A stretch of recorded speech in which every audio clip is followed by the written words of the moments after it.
तो दोस्तों आज हम बात करेंगे इंडियन रेलवे की पार्सल सर्विस के बारे में, जिसके एक टाइम पे रिकॉर्ड इतना बुरा था कि लोग उसे अवॉइड करते थे, लेकिन आज सिचुएशन काफ़ी बदल चुकी है thanks to high speed LHB coaches.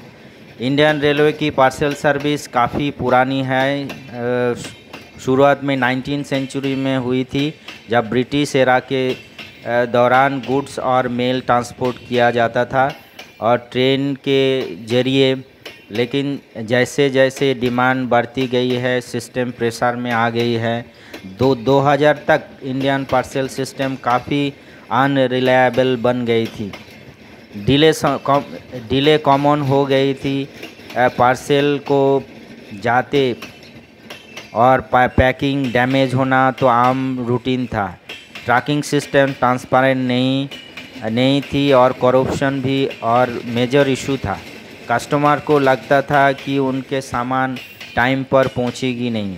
But Indian railway की सिचुएशन को सीरियसली लिया, और स्पेशली 2020 के बाद जब पेंडेमिक के दौरान लॉजिस्टिक की इम्पोर्टेंस सबको समझ में आई, तब इंडियन रेलवे के मेजर रिफॉर्म स्टार्ट किया है। सबसे बड़ा गेम चेंजर साबित हुई है एलएचबी लिंक हॉफमैन कोचेस जो दिख रहे हैं। हाई स्पीड पार्सल कोचेस का इंट्रोडक्शन है। ये कोचेस पहले सिर्फ पैसेंजर ट्रेन में यूज़ होता था, लेकिन अब उन्हें पार्सल वैन के रूप में भी मॉडिफाई किया गया है। एलएचबी कोचेस की खासियत ये है कि ये हाई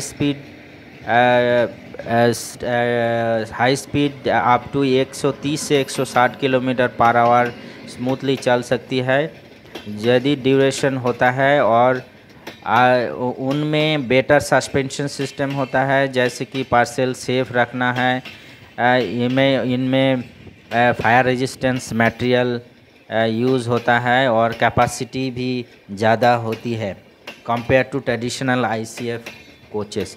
रेलवे में डेडिकेटेड पार्सल ट्रेन भी लॉन्च की है, जैसे कि किसान रेल, कुरियर एक्सप्रेस, जो एसएमई बिजनेस और फार्मर के लिए भी बेनिफिशियल रहा है।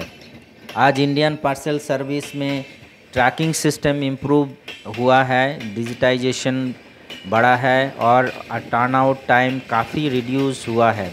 मेट्रो सिटीज़ में 24 से 36 घंटे में पार्सल डिलीवरी पॉसिबल हो गया है। तो दोस्तों, जहां एक वक्त पर इंडियन रेलवे की पार्सल सर्विस अनरिलायबल में जाती थी, आज वो मॉडर्न